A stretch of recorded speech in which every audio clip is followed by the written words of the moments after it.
welcome to the Independent Press Gallery's inaugural event, what was supposed to be the final Conservative leadership debate featuring all four candidates.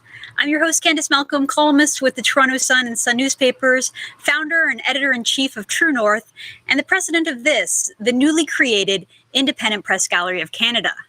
Now, unfortunately, due to some very last-minute complications, tonight's debate is no longer a debate. A few hours ago, Dr. Leslyn Lewis and her campaign team informed us that she had to withdraw from tonight's event because a doctor has ordered her to stay at home and get some rest. We've been in touch with her campaign, and we wish her a speedy recovery. Now, upon hearing the news of Lewis dropping out, Peter MacKay's campaign informed us that he too would no longer be participating. He lives in Toronto. He's here in Toronto right now, but he chose to abandon tonight's debate, and instead, at 3 p.m. on the day of the event, he urged us to postpone the entire thing. Look, anyone who's ever organized an event like this knows that postponing something like this is just not possible.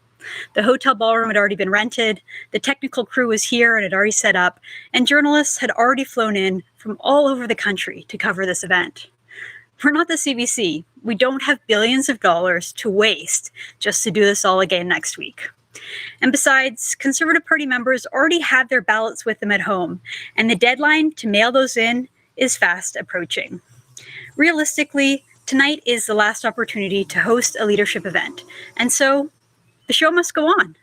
Instead of a debate, tonight's moderator, Andrew Lawton, will instead be hosting back-to-back fireside chats with the remaining two candidates, first with Erin O'Toole and then with Derek Sloan. Afterwards, there will still be a media scrum with the journalists who are here in attendance. Leadership is about resiliency, courage, and trust, and voters can judge for themselves what they think of Peter MacKay's last-minute decision to renege on his commitment and abandon this event. Regardless, tonight is a special night where we hope to showcase the value of independent journalism in providing a platform to get to the real issues at the heart of the Conservative leadership race. We've consulted with dozens of journalists, and we've heard from hundreds of grassroots party members from every region across the country, every demographic, to craft the most interesting and important questions possible. While of course we would have preferred to have a debate, and there's no doubt that we're disappointed with the way things have gone, we had to adapt, and we're still putting forth the tough questions that are important to Conservative members and not the irrelevant issues obsessed upon by the mainstream media. I'd like to say thank you so much to the two remaining candidates, Mr. Erin O'Toole and Mr. Derek Sloan. Thank you so much for participating in our event, and a special thanks to you, the viewers at home, for supporting independent journalism in this country. And so without further delay, I will now turn it over to my True North colleague, Andrew Lawton, to begin the formal program tonight. Thank you so much. Thank you very much, Candice, and thank you to all of you who are tuning in. If you caught the pre-show for this debate, you are no doubt aware that we had a medical issue that arose with a very valued member of our team, Sam Eskenazi. I want to let you all know that he is fine, he's alert, and actually himself was very encouraging to continue on with the show. Thanks to all of you who have sent in messages of support. As Candice mentioned, we aren't doing the event that we thought we were even a few hours ago, but it's still a very critical opportunity to hear from the people vying not only to lead the Conservative Party of Canada, but also the country. We did a coin toss for order, and I'm very grateful to have with us the first of our two fireside chat Conservative leadership candidates, Derek Sloan. Please welcome Derek Sloan out.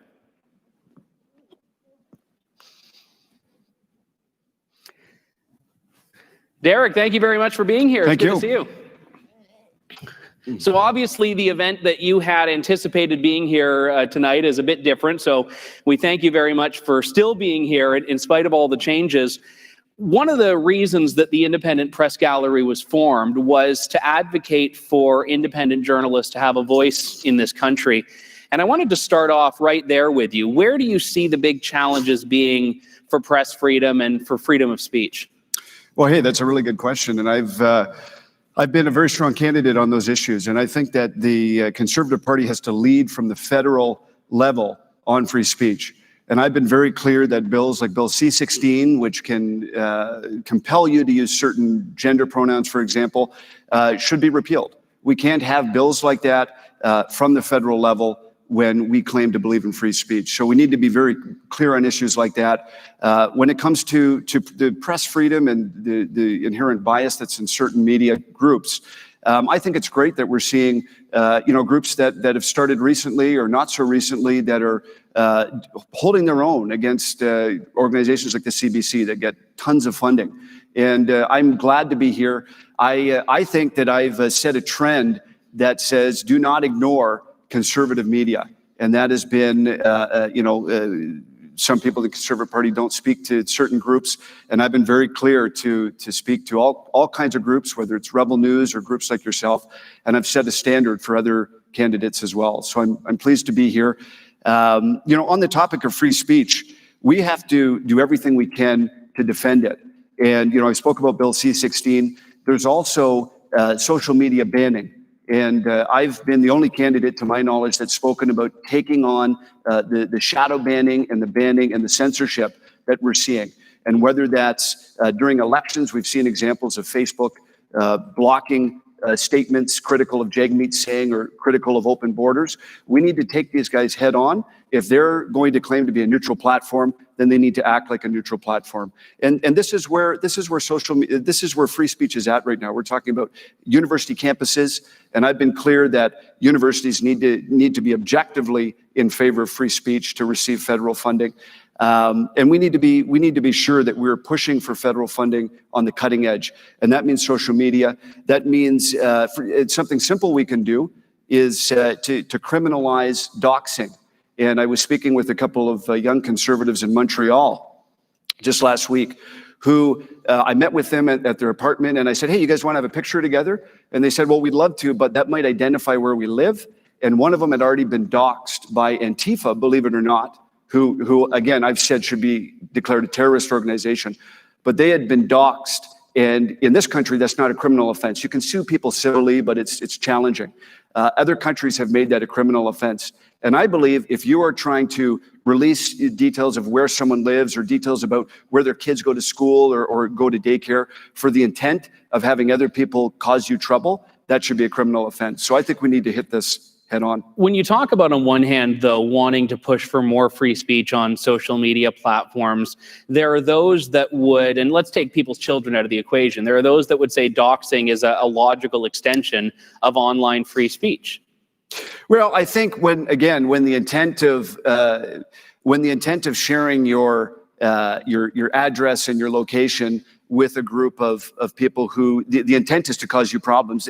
The intent is, hey, Andrew, if you have this opinion, I'm going to tell my followers here where you live, where your kids go to school. This isn't about arguing political opinions. This is with the intent of people with bad intent showing up at your home.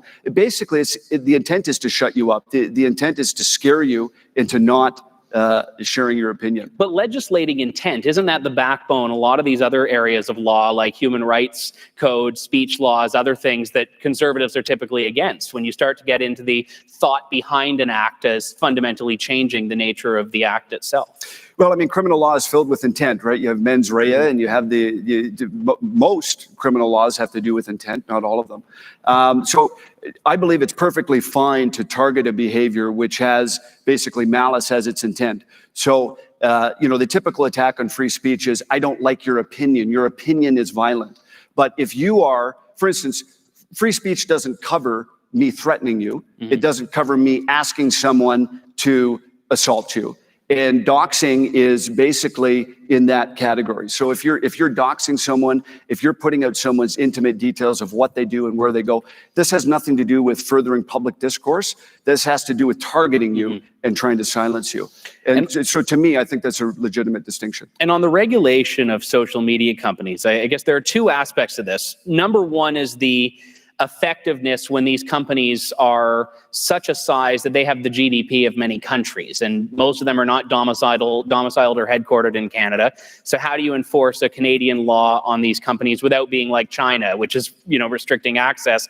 And the other part is the fundamental nature of, is it not challenging their right as a private company to operate the way they want, even if that means we don't think conservative speech is as valuable as liberal speech or something like that?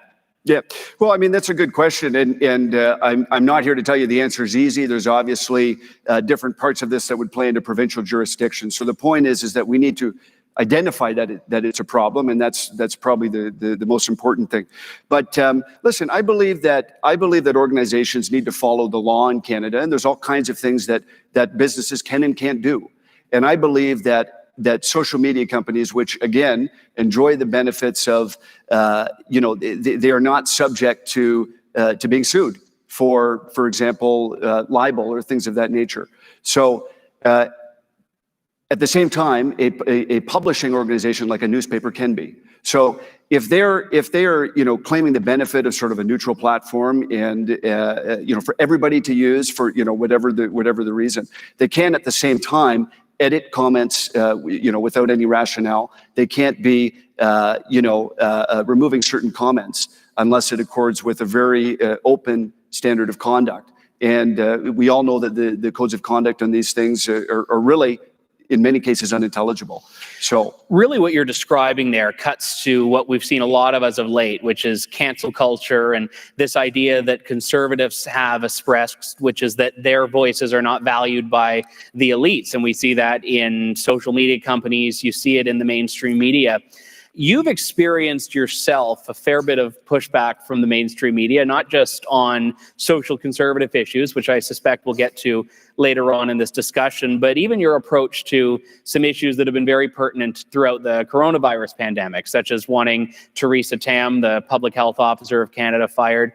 We know from the last election, from all of Stephen Harper's elections, conservatives are not dealt a fair hand by the mainstream media. And I think that on the cultural side, we can talk about media bias and all of these things. But if you're within those parameters, you're operating as a figure in Canadian politics, you know the treatments the media is going to give you is not going to be good. How do you push back against that when you are, as you note, a conservative without apology, a hardliner on a lot of social and economic issues?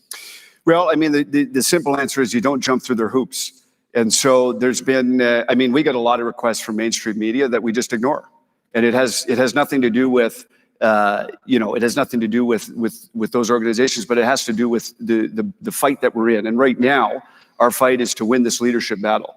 So there's some candidates who bask in the glory of, sitting down with CBC and all this stuff.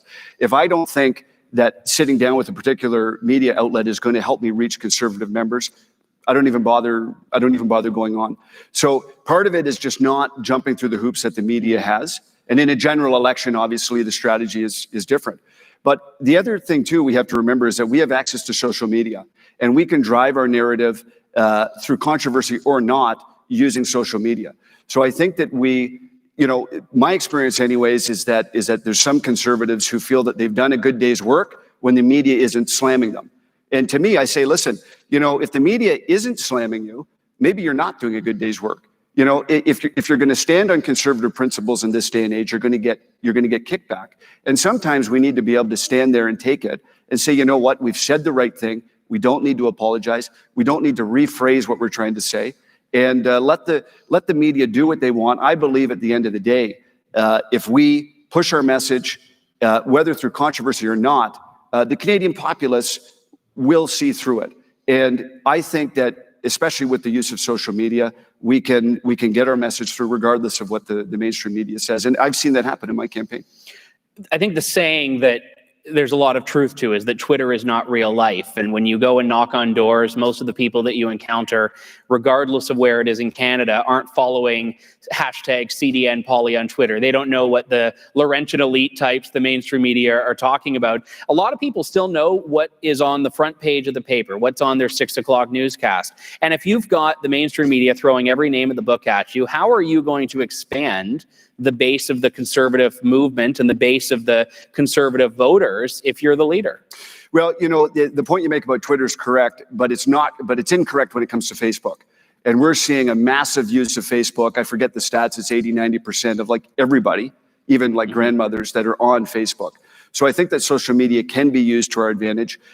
When it comes to Twitter, you obviously don't look at your combination of positives versus negatives because it's only, politically engaged people that are there.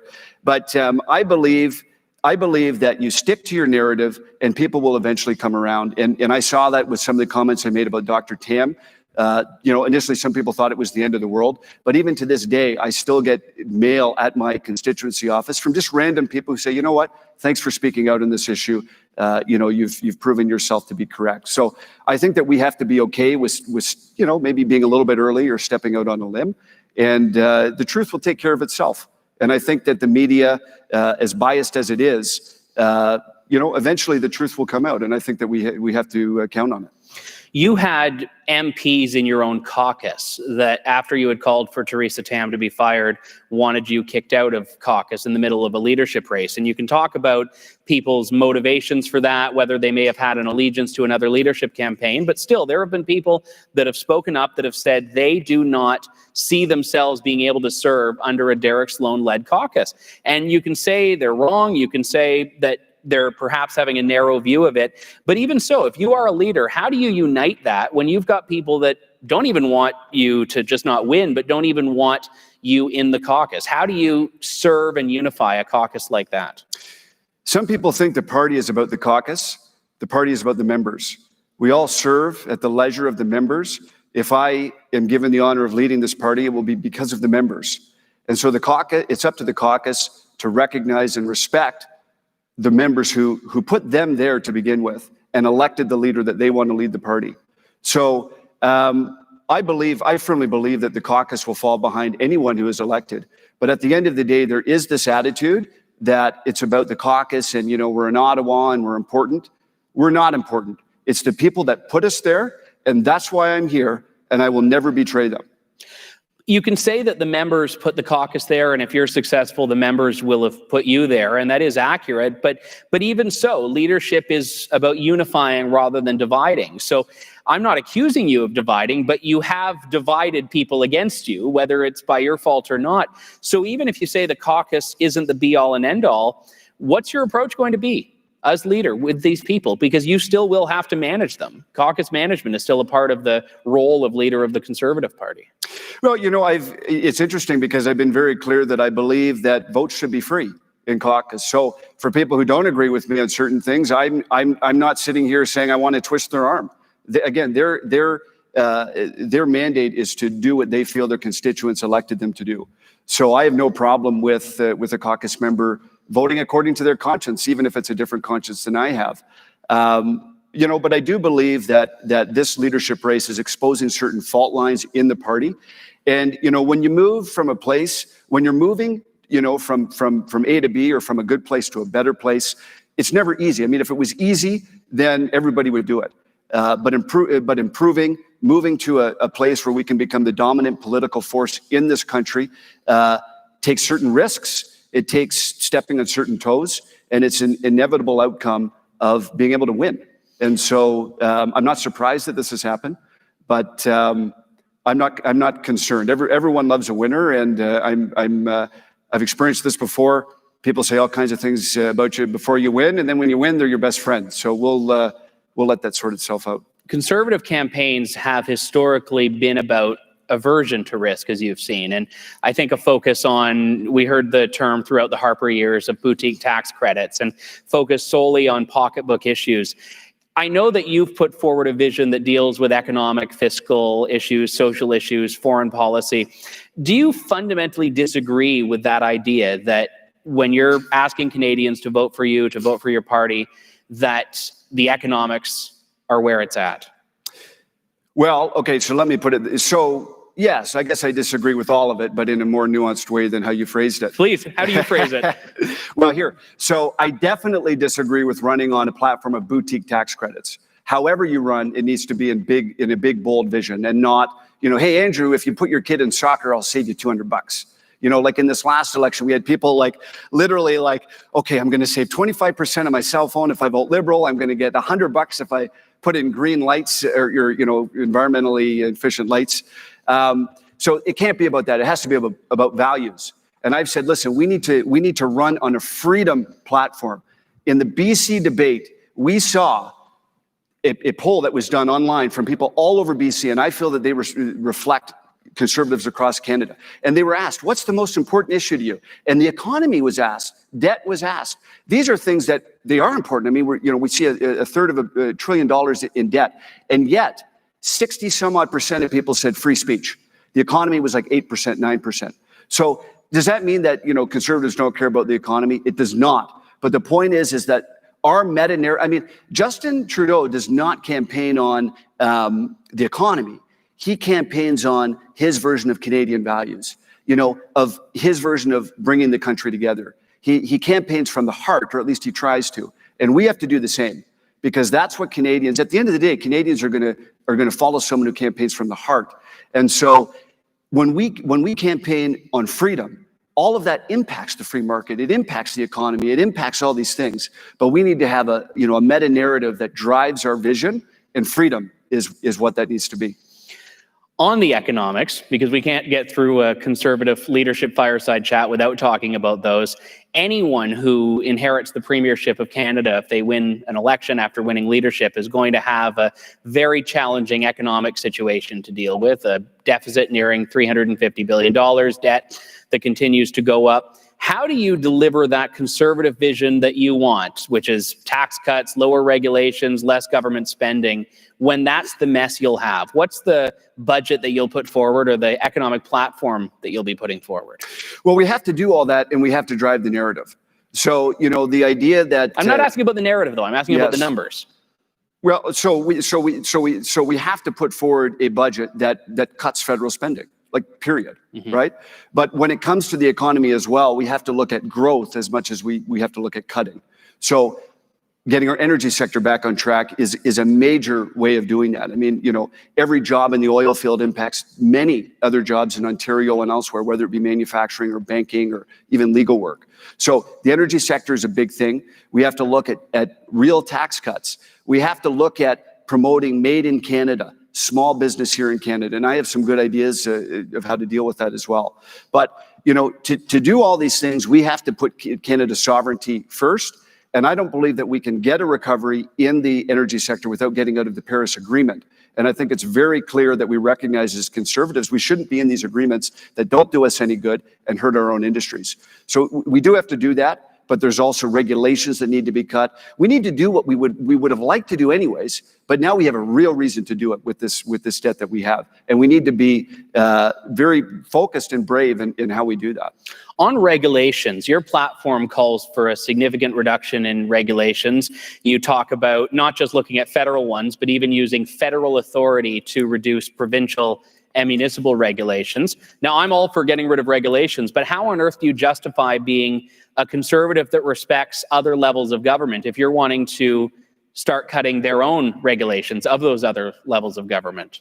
Well, again, I don't think we would literally be doing it for them, but we need to get into a culture in Canada where we encourage. Sorry to interrupt. Your platform says you would use federal authority to reduce regulations at all three levels of government. What does that mean? Well, again, what we have to do when we're discussing regulations is we need to make sure, and I think that we're in a good place right now with the premiers of the provinces to offer them certain things from the federal government in exchange for compliance with reducing regulatory oversight. And I think that if the federal government champions a move like this, I think that we can get buy-in. And I don't like to, I'm a carrot type of guy as opposed to a stick type of guy. And I think that it's in our best interest to have the best economy we can have.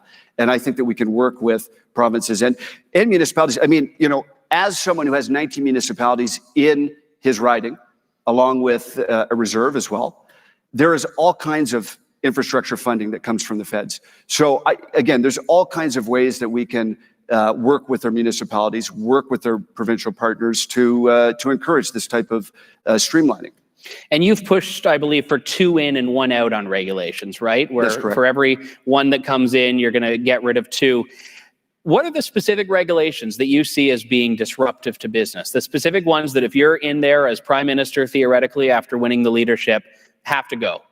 Well, listen, I'll give you a couple of examples and maybe we'll just use those as examples. So I think we can, when it comes to paperwork for small businesses, we can put all of that into one portal. So, and hopefully we could even combine federal and provincial paperwork as well into one portal. So that would be one example of something we can do. I've also said, and this again would be to work in conjunction with provinces, we need to look at ways to be more innovative in our funding. So when it comes to entrepreneurship, which again is something that's very important to an innovation to growing our economy, we need to look at more sophisticated ways of allowing, small startups to get money. And often the securities regulations that we have butt up against things like crowdfunding and things like that. So we need to work with our provincial partners to make it easier to get funding to small business ideas, because the Business Development Bank of Canada, these things, they're not geared for the small startup funding that we need, and we lose a lot of these ideas to the States where the capital markets are more developed. So we need to be a little more creative on these types of things. And when you talk about funding, you're not talking about government funding. You're talking about even accessing private sector funding. So crowdfunding by people who. So crowdfunding is a great way to get quote unquote investment for your business. But the way it's set up right now, there's no way to really offer an equity stake in your business unless you go through the rigmarole of securities laws, which requires more money and expertise than a lot of small people would want to do. But it is a great way in a small town or with the environment we have with the internet right now to find people online who like what you're doing. Maybe you're starting some sort of a craft company. They could invest in your business. And again, this is something that would need to be done in conjunction with the provinces. But I'm saying there are ways to make, for example, crowdfunding more accessible to Canadians to allow them to get businesses off the ground. You mentioned earlier about Made in Canada, which is a part of your platform as well, pushing for labeling and identification of products that are made here. Certainly throughout the pandemic, I think we've seen the risks of having such a reliance on other countries for supply, in recent cases on personal protective equipment. But even so, we are a country that is based on free trade. The Conservative government in particular inked numerous trade agreements with countries all around the world. We had recently the renegotiation of NAFTA, which is now the USMCA, I think, or the CMUSA. They changed the letters around. But when you come out and say we need to make a push for Made in Canada, are you talking about protectionism, or are you just talking about promoting that culture of homegrown goods? Yeah, so I think it's about promoting the culture. And I mean, there's all kinds of ways in which free trade doesn't even happen within Canada between the provinces. That's true. So I mean, there's a great place to start. But I do believe that, and a key to this, of course, is reasonable energy prices. And we saw with the Green Energy Act, with Kathleen Wynne, our electricity prices increased by about 70%, driving all kinds of manufacturing business out of the province. And they're trying to do that again, by the way. Jerry Butts is in a new organization that's suggesting $50 billion for resilient recovery. Well, God help us if that's the type of recovery that we have. But in any event, with affordable energy, which is fossil fuels, and not subsidizing green energy, which is what we had done before, we can get to the place where we can reduce costs for manufacturing. Reducing regulatory overload, again, is another thing. Still, at the end of the day, we won't be competing directly on a cost basis, but I believe we can compete on a quality basis. And we've seen that happen with success in places like Germany. And I believe a lot of Canadians just want to know. I mean, I hear all the time, hey, I wanted to buy something made in Canada. I couldn't even find it, but I think if we do, in different provinces, Alberta has their own system. I don't care if it's a provincial or a federal one, but we need to let people know where products come from. I think Canadians are primed to buy Made in Canada just by virtue of wanting to, and we need to give them the option to do that. So under your ideal scenario, would there be a rollback of some of the agreements that have made it possible to freely trade in goods from everywhere and imaginable around the world? Well, we need to evaluate all the agreements that we have. I'm certainly not against free trade. When we're trading with countries like China, I don't call that free trade. I mean, we have a country there that's devaluing their currency. They're using predatory pricing tactics. They're often trying to steal intellectual property. So we have to be very careful that we're not opening ourselves up to theft. So I believe in trading with countries that want to trade with us and want to play fair. And I don't care where they are. They could be in any part of the world. But we also have to be safe when we're dealing with countries that are acting in a predatory nature. Let's talk about national unity here, which is a big problem, not just from Quebec, which has always had its troubles with the Canadian Confederation experience, also Alberta, Saskatchewan, parts of British Columbia, people who feel that the West is not a part of Confederation anymore, people who completely want to separate, or at the very least, people who feel like they're getting a raw deal. I know you have said you are a federalist, you don't want to entertain Alberta separation, but you will still, as a Conservative leader, and if your plan works according to how you want it to as Prime Minister, the growing discontent and discord with the West and with Quebec as well. So what's your vision to keep Canada together? Well, you and I were at an event where a lot of people in the room, this was in Calgary, are on the separatist track. And, I spoke to them and they seemed to like what I had to say. I don't know if everyone is not a separatist now, probably not. But, it starts with recognizing that, repealing Bill C-69 and C-48 is not enough to quell Western separatist sentiment. It's much more than that. These are feelings and issues that go back decades, if not generations. And I think recognizing that is a very important part. I hope Alberta, like other provinces, bargains hard. I hope that the leadership of any province puts their own province first, obviously with a mind to Confederation, but I hope that Alberta stands for their rights, and I've encouraged them to do that. But I also think that we need to do more than simply repeal a few bills that Justin Trudeau has brought in. We need to look seriously at the way that equalization works. And I'm not here to tell you the exact way that should be done, but we have to make sure that we have something in place that Alberta feels is fair. We have to, on the very base of it, we have to make sure that the representation in the House of Commons is adjusted quickly enough to accord to the changing population levels in BC and Alberta. And we know that BC and Alberta are underrepresented in relation to even Ontario and certainly Quebec when it comes to numbers of representatives in the House of Commons.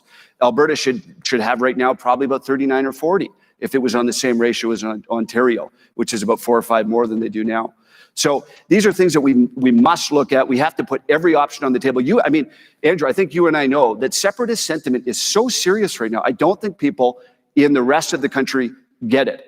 I get it. I've been in rooms with hundreds of people who are so serious about this, and people like me out there. I mean, I've had there's many people who say, "Listen, Derek, if you don't win this, I'm out of here."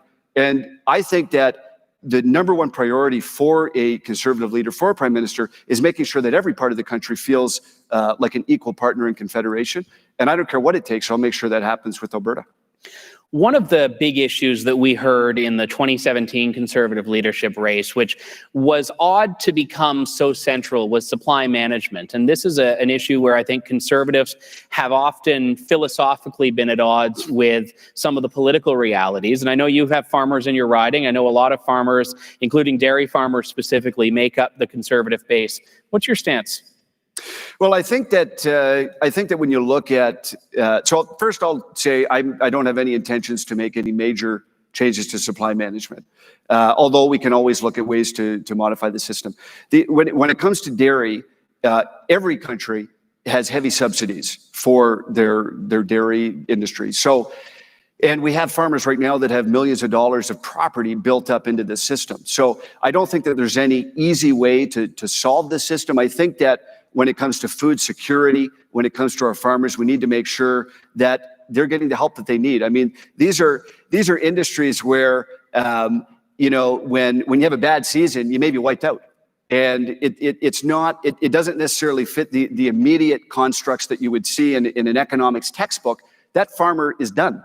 Now, maybe someone else can buy his stuff or whatever, but we need to keep our farmers from going there in the first place. So when it comes to food and when it comes to things like this, I'm okay as Conservatives making sure that doesn't happen. So obviously we believe in free trade, we believe in all this type of stuff, but when countries like China are attacking our canola farmers and things like that, we have to step in and defend them.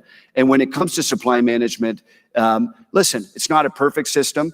But again, we live in a marketplace where other countries are basically subsidizing their industries to the same or greater degree, at least in this case. and again, it's not a perfect scenario, the subsidy is not undertaken by the government. It's basically on the consumer. So whoever is purchasing these things is the one that's bearing the cost of it, which again, not perfect, but it is better than a generic subsidy that we all pay for.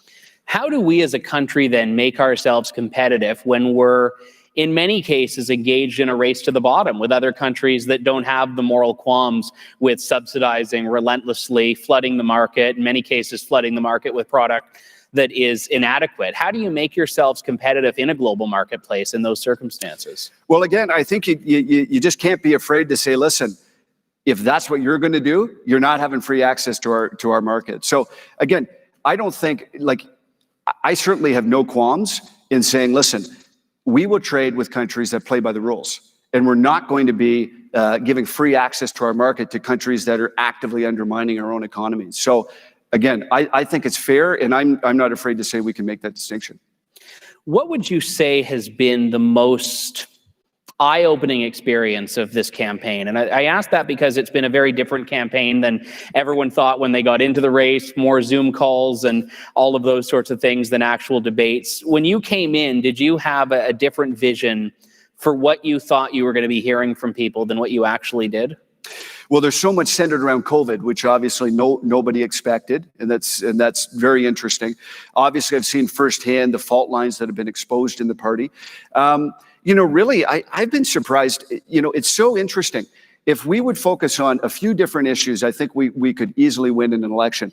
And there's a big concern right now in Canada with certain values issues and Canadian sovereignty issues and civil liberties issues. I don't know if I'm just a unique candidate, but one of the biggest questions I get right now, or I used to get, everyone knows what I think now, is, are you in favor of like mandatory COVID vaccines? What do you think of, like mandatory masks and things like this?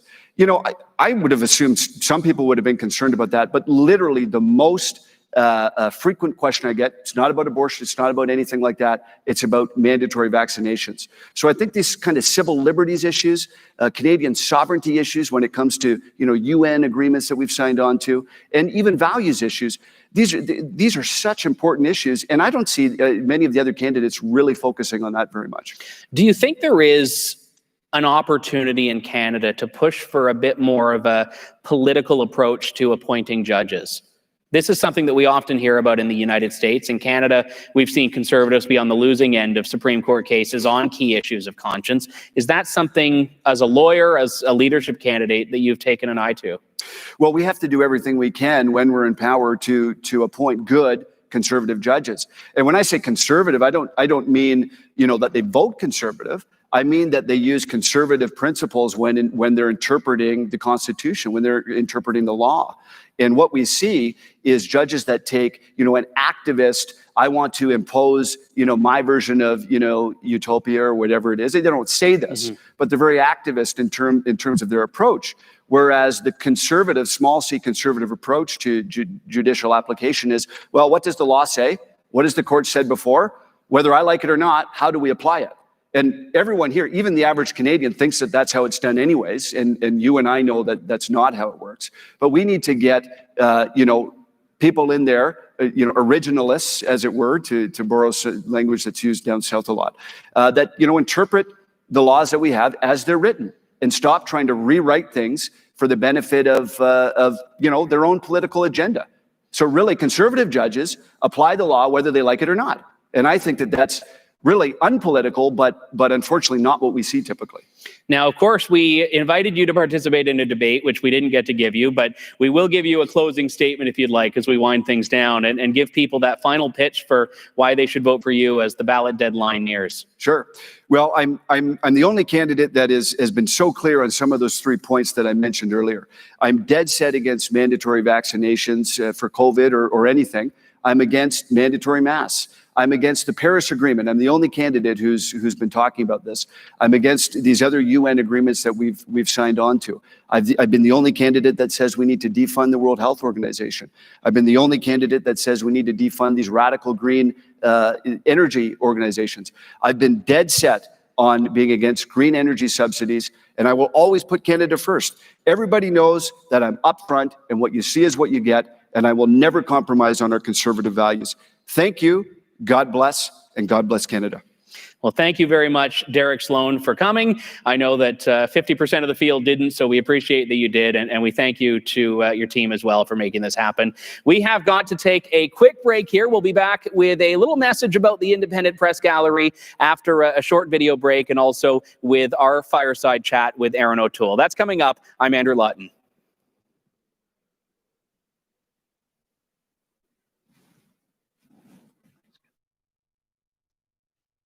Much.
Welcome back. So if you were following the federal election campaign in 2019, my view of that was the back of the Liberal campaign bus. It was quite an ordeal.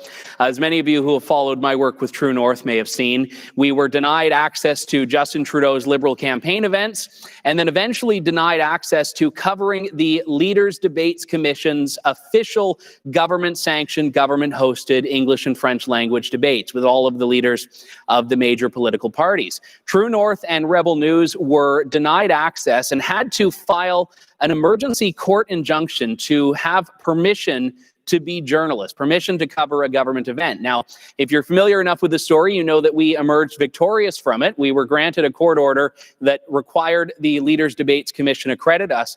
But even then, the battle has not ended. The Leaders Debates Commission and the federal government have continued to block our attempts for more transparency as the case continues. They continue to say that there was no press freedom case that was at stake.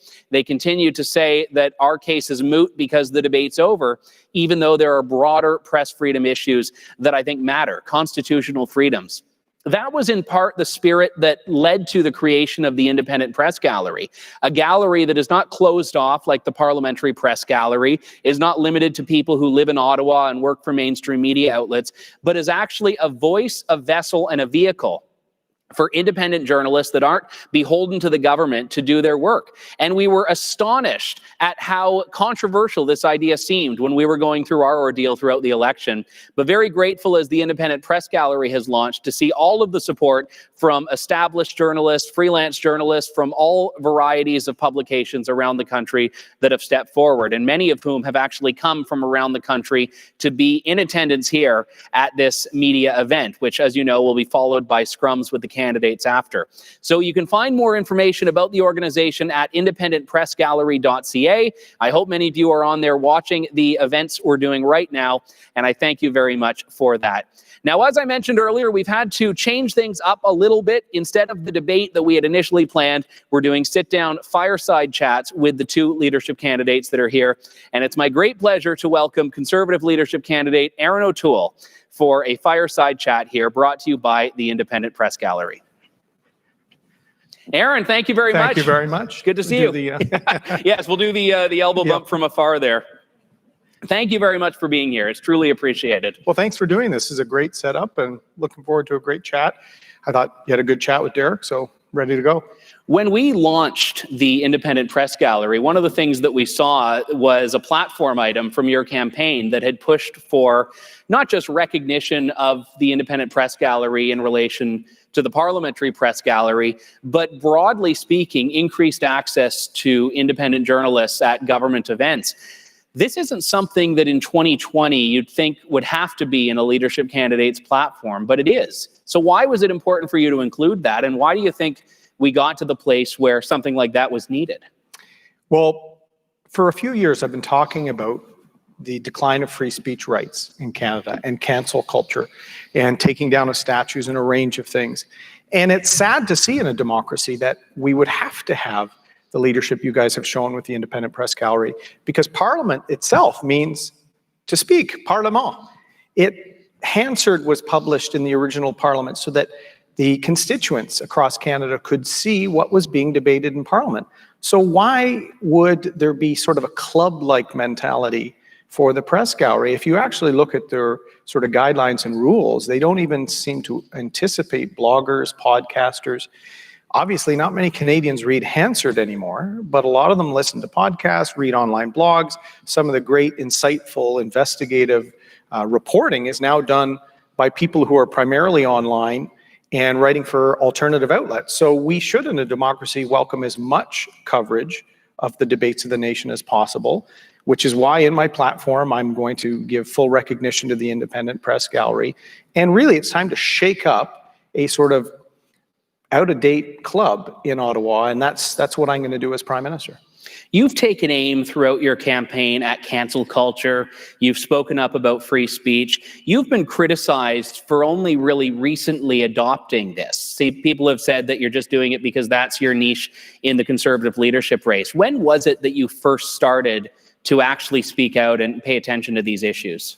I had watched the decline of debates on university campuses for some time, and even when I would appear on a university campus, there would be criticism from activist groups and almost wanting to suppress other opinions other than their own, cancel culture. When I became very active, Andrew, was when Justin Trudeau took the name of a father of Confederation off a building as a big symbolic act without any debate in Parliament, without any discussion of who Hector Langevin was, one of only two French-Canadian fathers of Confederation who attended all the conferences that led to Canada. He was removed, primarily because he was conservative, by the way, with Sir Georges-Etienne Cartier. And I challenged Trudeau on that. I didn't just complain about it. I also said, you know what? Who opened more residential schools than Mr. Langevin? Your father, Justin. 100 years later, when the program was known to be problematic and to really be destructive. So when I challenge cancel culture and this limitation of free speech, I make sure I go in to win the debates. I make sure I stand up for the things I believe in. And I think Canadians are looking to this. When I had cancel culture and the removal of statues in my launch video in January, many members of the media and some conservatives in other camps mocked me for it. A couple of weeks ago, Andrew, J.K. Rowling, Malcolm Gladwell, 150 authors from around the world said the same thing. This online cancel culture driven by the left is impacting free speech, impacting the principles that basically underscore our democracy. And it's time to stand up for them. I've been doing that. And as leader and Prime Minister, I will make that a key centerpiece of my leadership. How do you defend against that when a lot of the things that you might speak out about are the very things that get people canceled, as the term goes? How do you then face the media in an election campaign? How do you avoid getting sucked into that vortex that so many people on the right do and actually get your message out if those are, by your own admission, the stakes of discourse in 2020? Well, you make sure you know what you're talking about and you make sure you plan. I don't go into debates to lose them. I go in to win. In fact, I joke that my staff didn't want me. I went onto campus 2.5 years ago to debate Sir John A. Macdonald statues, an Indigenous Studies class, and my staff said, we may never see you alive again. But I went. And you know what? I didn't win everyone over, but people heard the other side. You know, that principle of audi alterum partem I learned in law school, hear the other side. What's happening to that in our society? Universities is where that used to be encouraged. Now it's being discouraged. And there were people yelling at me for being there on unceded land and things like this. But there were a group of people that listened. And I actually got positive feedback from the professor who facilitated the debate, who I can tell you from his Twitter feed is not a conservative, but he respected me. We need to bring respect, freedom of speech, and the ability for a conservative principle to be articulated without fear of cancel culture, without fear of ridicule, because that makes our democracy better. Justin Trudeau, you have to have the same view as him on all issues to be a part of his caucus. That's undemocratic. I think our diverse and vibrant conservative movement with free votes, with freedom of speech, that makes our party better because we're truly representative of many views across our country, and that's what a parliamentary democracy should be. You've said very clearly that you are pro-choice, you're pro-gay rights, yet you are not going so far as to say that everyone in your party has to be pro-choice, that everyone in your caucus has to be. To a lot of people who criticize social conservatives, that is an indistinguishable position from being a social conservative yourself. And we saw this with Andrew Scheer, for example. He was personally pro-life, but had fundamentally the same position as you on the sense that he wasn't going to introduce any legislation. He wasn't going to make any changes to Canadian law on abortion. So how do you fight back against really going down the exact same road that the Conservatives have been down? Because I've been clear in my political life since I was elected. I often say I'm not a career politician, so I don't have to go back to the 1990s or 15 years ago to put speeches or votes I gave into context. When I left the military, became a lawyer, and then ran for Parliament, I said I'm running to Parliament to defend Canadians' rights. I'm not here to take away any rights granted by the court under the Charter or rights that go back to the Magna Carta. That's why I'm a strong proponent of free speech rights, conscience protections, and I don't like the increasing view on the left that some rights are okay and other rights can be dismissed. In a democracy like us, you have to respect all points of view and be willing to defend all rights. You know, that's what our soldiers have done throughout our history. That's what our parliament is meant to do. That's what Diefenbaker did with the Bill of Rights.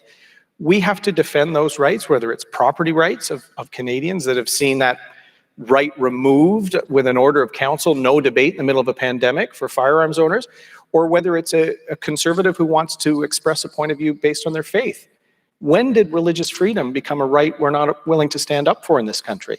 I have concerns about what Justin Trudeau is doing to democratic debates, political party organization, and really Parliament in general, and it fuels me. And what's great, Andrew, Conservatives are a great, passionate, intelligent bunch from coast to coast.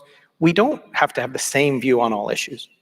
We have to have respect for one another. And that's why in my launch video, I said unity of the party is key to me. It's why I launched in Alberta to speak to people that are giving up on our country because they're so frustrated with Justin Trudeau. I said, let's make sure that Justin Trudeau does not define Canada. Our democracy defines Canada. Let's defeat him and get our country back on track. But I'm not sure you really answered the fundamental crux of that question, which is that if your vision of the Conservative Party allows for people who do want to advance on these issues or other issues that come up, how will you as leader deflect against the campaign being sidelined by that, which to a lot of critics was what sidelined the Conservative campaign in 2019, they say. And it may be that you dispute that premise, but you're going to be faced with those same questions. So how will you deal with them? Well, look, Andrew Scheer is my good friend. I think he realized he had some challenges in the last campaign, squaring off his personal position and his personal views with how he would act as Prime Minister and leader of the party. I do not. People know that I'm a person of faith. I'm Catholic. My family, we believe in faith, and it's an important part of who we are. And as a parliamentarian, I've had to square off the fact that my position on rights and my position as a conservative doesn't always square with my faith tradition. I have voted consistently in favor of rights, even when I'm just one of 18 conservatives that voted on an LGBT bill, for example. What was great? Stephen Harper allowed a free vote on that. That's a principle of our party. And I wasn't hurt for being in the minority position. I was promoted twice. Here's the kicker, Andrew. Justin Trudeau skipped that vote to go to a Cash for Access fundraiser with his friends Dalton McGuinty and Kathleen Wynne. So they're not going to be able to trot out the age-old hidden agenda campaign with me because I've been clear. And you know what? I'm going to defend free votes, defend free speech as a principle of our party at a time that I think Canadians want to see that. They don't want a cookie-cutter politician who has been a member of the WE board in the Liberal Party. They want real debate, they want accountability, they want ethics, they want leadership, and that's what they will have with Aaron O'Toole as Prime Minister. Throughout the Conservative leadership race, there have been two candidates disqualified, one of them Richard Descaries, another one Jim Karahalios. And the reason I bring those up is because your campaign had actually complained about Jim Karahalios' campaign in the race. A lot of members have reached out to us wondering how you square, on one hand, being against cancel culture and being for free votes, but on the other hand, seemingly supporting a position that denied the members the ultimate right to determine who their leader should be or who their candidates should be. Well, we have a leadership election committee, the LEOC committee, that decides. We complained because Mr. Karahalios was lying to thousands of Canadians about me, and on issues that I'm very passionate about. You know, when he's sending letters to people in our party suggesting I'm bringing Sharia law to Canada, Andrew, that's a lie, and it's divisive. And more than that, I served in the military. I know people that have died fighting the Taliban. I will do whatever it takes to make sure that law or those cultural practices never come to Canada. They're 180 degrees removed from what we are as a society. So if you want to come and debate tax issues, economic issues, foreign policy, I love that. When you just start sending out stuff that's completely fabricated, I think you have to be held to account. So we have, within the rules, the ability to file that complaint. It was the party that made the decision. And it's disappointing because I do think he probably has some perspective to contribute. But now we've seen this with the Ontario PC party. We've now seen this with the federal party. Let's have a good debate. I win debates. I don't lose them. But you can't lie. You can't divide Canadians. You can't mislead, particularly on something like that. And so we had to correct the record, because once people get lists of thousands of people, they can send out whatever they want. Reminds me of the old Churchill quote, "A lie gets around the world before truth gets its pants on." So I had to make sure, for the record, my values as a strong conservative, particularly on law and order issues, is fundamentally opposed to the elements of Sharia law, and people deserve to know that. When you mentioned in that response Canadian values, this has become a pivotal part of the discussion about immigration. We know Stephen Harper had a great deal of backlash from the media, to go back to how we started on media bias, for really suggesting that values should be a consideration in immigration. We've seen under Justin Trudeau the problem of illegal immigration balloon. How do you put forward your vision? What is your vision if you're the Conservative leader, if you're the Prime Minister, on immigration? Well, we have to fix the system. Justin Trudeau allowed the system to become broken.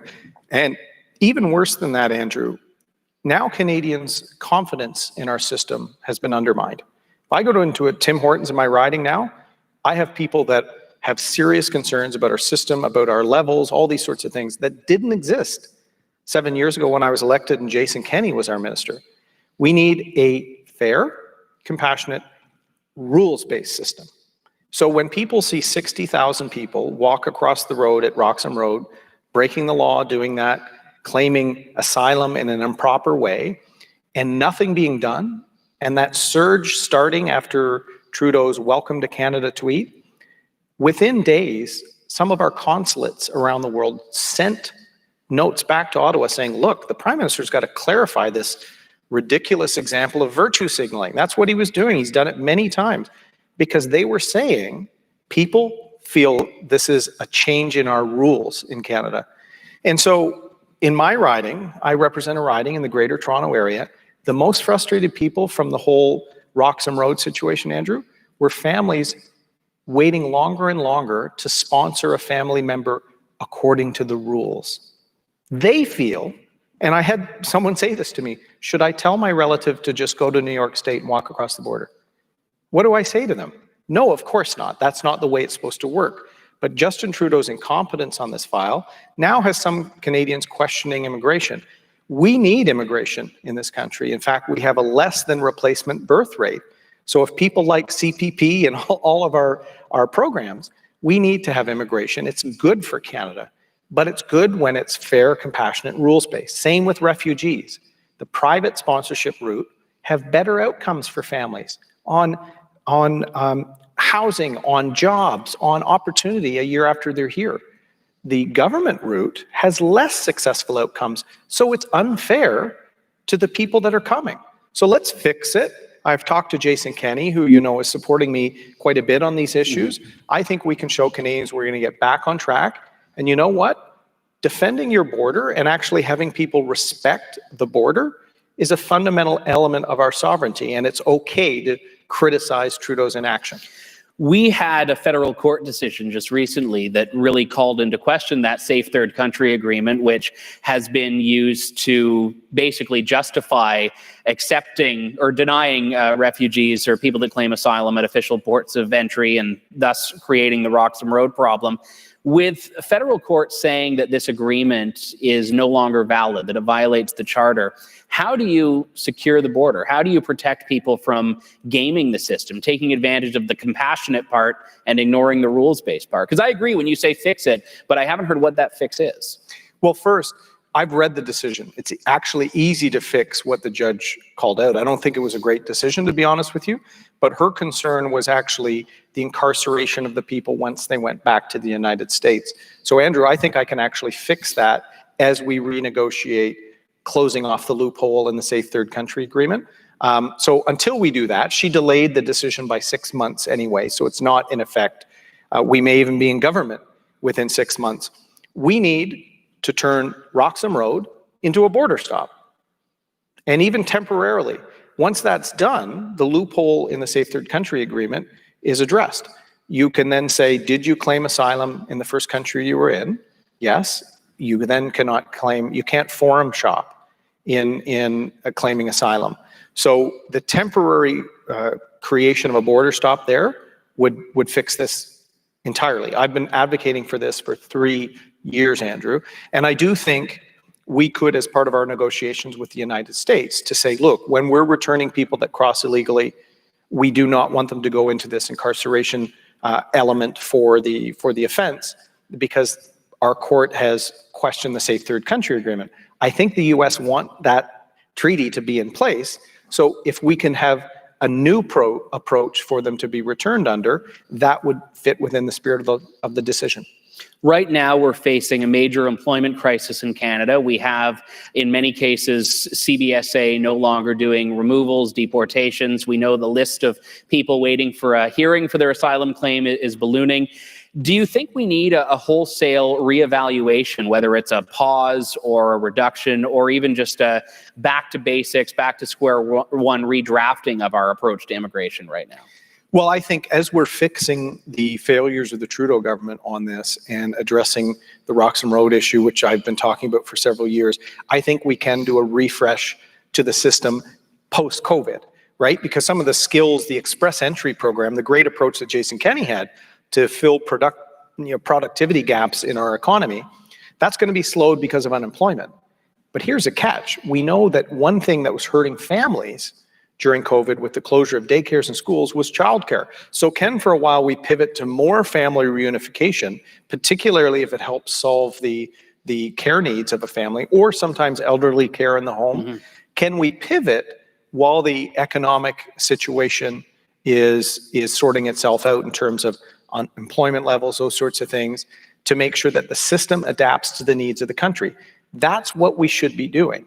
We should not do things the way they were done 50 years ago just for the sake of doing it the same way. We need to make sure that our system addresses the needs of Canada today, particularly post-COVID. So I think there's actually a pivot we can do to more family reunification to help families get to work if there's prolonged school closures or something like that. And then as we see the private sector recover, we should almost on an annual basis say, where are the gaps in our productivity in skilled trades in Ontario, or when the resource sector comes back after we win, are there some gaps in Western Canada? We should make sure the system is nimble enough to pivot to address those. One of the things that most conservatives, I think, can agree on is that the carbon tax is a job killer. I think this is something that everyone on the right tends to get, even many people not on the right. You say in your platform that the carbon tax is gone. You also say you want a national regulatory and pricing scheme on industrial emitters. And your rationale for this has been that you don't want to target individual Canadian families, but rather target the companies themselves. We all know that any cost that a company has to bear gets filtered down. So any tax that's put on a manufacturer or a distributor is something that Canadians are paying. So how can you say you're against the carbon tax when your plan seems to just move the tax to another payer? No, there is no tax. There's no federal carbon tax. I will eliminate the carbon tax completely, Andrew. What I've said in terms of the national framework, we have to respect what the provinces are doing now. In BC, there's been their provincial carbon tax started by Gordon Campbell. I've talked to him about some of the challenges and problems that were caused, but he explained to me his rationale there. Quebec has a version of a cap and trade system. Alberta, Ontario, my own province, has a large emitter strategy, just working with emissions of the larger emitters. We need to follow the provinces here because guess what? They have shared jurisdiction on the economy. I've been saying this for years. The Court of Appeal in Alberta in February just supported my view when they said Trudeau's carbon tax is unconstitutional. We actually have to say on the federal government, how can we make sure we respect the different approach within a national framework and say this is how we're going to reduce emissions, not with a tax, but with partnering with the provinces to get their emissions down. But does your platform, or does it not, say pricing? Because the provinces are pricing. But you say national pricing. So can you say that there is not going to be any federal price on carbon at a federal level for anyone, whether it's a family or an industrial emitter? The provinces will be in the driver's seat. So I will respect what they do. Look, two great conservatives, my friends Jason Kenney and Doug Ford, have large emitter approaches where they're stepping down through a price on carbon for emitters. What the provinces decide to do, often with the cooperation of industry, I will respect. And the national framework is because we are reporting a Canadian response, and we have to recognize we have a confederation. We have a national unity crisis because Justin Trudeau doesn't understand that. That's why the Wexit movement is gaining steam, because he has attacked the ability for certain provinces to live to their economic potential. I will respect that. In fact, I will empower it. My first 100 days is all natural resources. Just to confirm, but if they want to work on reducing emissions and target working with and partnering with large emitters, why should Ottawa get involved, Andrew? We should say we are going to incorporate Alberta's approach alongside Quebec's approach. And we're not going to say this approach is bad and this one is good. We're going to say Canada's a diverse economy. We've got an offshore in Newfoundland and Labrador as well that's in trouble now because of Trudeau. We are going to try and make sure that we have a national respected approach that allows the provinces to lead. But what if a province says they don't want any part of it? A provincial government in some province says we don't believe that we need to deal with emissions, we don't believe in a carbon tax. Does inaction fit into that national framework if that's what a province chooses? If that's what the province chooses, yes. We have to have a real climate change policy, a real environmental policy in the next election. If we don't, we lose. So the other candidates in the race aren't ready to run in an election this fall anyway, but I don't think they realize I've knocked on doors in Southern Ontario for 2 elections now where this was an issue. We were seen as not having real policy. I'm going to make sure we have real conservative approach so that when I say I'm killing the carbon tax, I'm going to say, here's what we're going to do. A lot of it will be partnering with the provinces, but can we invest in carbon capture and sequestration as part of our solution, particularly with some of the provinces that still use coal for generating electricity? Nuclear energy, I'm a big advocate of. Greenhouse gas emission free, the left, they hate it because it's actually technology that will allow us to have a productive economy. Mm-hmm. The activists on the left, they want to shut down our economy. I want to grow our economy, particularly the resource economy that has given us this rich, wealthy, and respected nation. We're actually the best producer of all the goods we produce because of our human rights record, our rule of law, our Indigenous engagement. We don't need anyone, including the UN, telling us what to do. We are the world leader in environmental social governance. I will empower that, and at the same time, I will show Canadians I am very pro development and resource, oil and gas, forestry, agriculture, and we're going to have substantive policies that will reduce emissions without disrupting the economy. It's difficult, but a tax is what the Liberals do because it's easy and dumb. We are going to do smart policy, and Canadians that care about the environment will know the Conservatives will have a plan that will reduce emissions without them losing their job. Fiscal management, going to be a huge problem in Canada as we look at what the next government is going to have inherited. We have deficits that are rising even beyond what they were before. The Justin Trudeau approach was that when the economy is great, it's time to spend, and when the economy is bad, it's time to spend. How do you balance the budget? How do you get the books in check without having to raise taxes or without having to cut spending? Or how do you accomplish all of those things that Conservatives want to do financially? Well, you're right. The world did change. I thought we were dealing with a $25 billion deficit when we launched our campaign in Alberta in January, which was terrible enough because we had good economic times, strong employment numbers. Trudeau was raising taxes and still running huge deficits. So is this the guy that's going to dig us out of this hole? He got us in the hole.